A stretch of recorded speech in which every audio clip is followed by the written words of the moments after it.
I am resolute in my reality. I live my life in the security of absolutes and yearn for clarity in edges. Edgeless is this world, which some call a city. It is always becoming, but never quite is.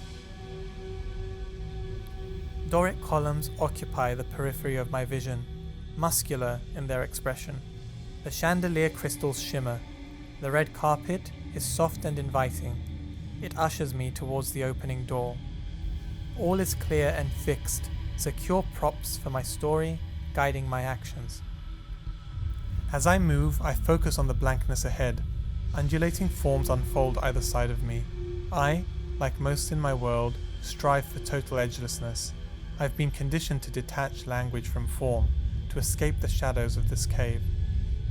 A sumptuously decorated mirror reveals itself to me. Suddenly, I imagine the inability to recognize my reflection. To see myself is to be myself. Without an edge, I am without identity. My perception is in glorious disarray. The blank shape ahead of me grows, and my vision awaits its totality to engulf me, to lose any sense of place and self, to remove all edge. Torsos of unknown heroes, beguiling muses, mysterious demons, fragments of saints and gods. Somewhere here, an archangel is mediating to Mary. Elsewhere, Daphne is frozen in mid-transformation, Osiris forever resurrecting, and Shiva dancing eternally. The ornaments that I see completely rearrange themselves in a matter of seconds. My world is full of changing edges, so dynamic that form is never fixed for long enough to hold any meaning. Time has triumphed over edge. I often wander through these halls, amongst fragments loaded with a past. Some are more mysterious than others. Their battered edges give me a story to relate to, their origins anchored in time. Everyone's collective footprints are instantly pulling and stretching the fabric of space beyond recognition. Everything flows.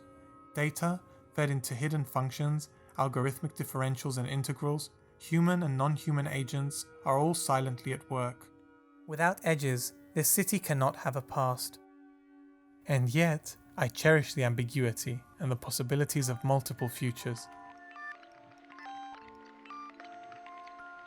In the historic centre of town, glowing eerily under the lights of the bustling metropolis, the past and present meet. Each building's facade, its own tableau. Every element, a trace of powers old and new. Silent, and yet I wish to unlock their secrets just by looking at their surface. What appears must be. In this lucidity, I can find peace. I lose myself staring at the city's mesmerizing edifices. Fuzzy, unyielding, the architecture is an empty surface on which society projects its cinema. Either way, insides and outsides are gone, only surface remains.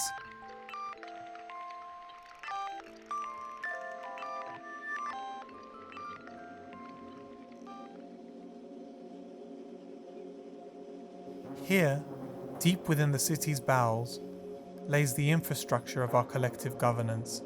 Caretakers work remotely from all over, with no centralized vessel concentrating anyone's power.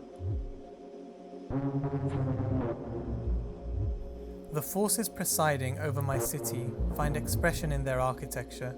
Hierarchical government persists. Our parliament's chambers already mirror rank. Their seating, their language of symbols, all the who's and their roles choreographed. Making one's way out of the maze could lead to anywhere, the entire landscape hyperlinked, distributed.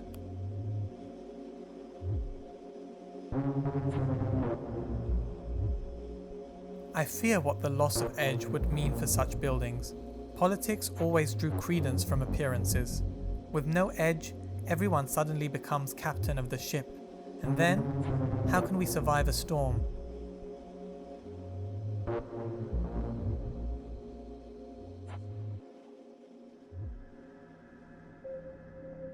I imagine the future, and in it, I live with the certainty that the city of tomorrow will still maintain its edges. All this despite its more fluid identities and its dissolving thresholds. Operational edges will proliferate. As technological landscapes and computational tools consolidate their power, hierarchies will just be reinforced incognito. All appears blooming and decaying in dizzying synchronicity. There is no landscape, for there is no horizon. Materials and atmospheres lay interchangeable. This city resists representing, it resists being. And yet I sometimes dream. I dream of edges that are recognizable. To name a thing, an object, an image, a reflection, I don't know why, perhaps by naming it, I can hope to know it, to possess it. This city won't allow that.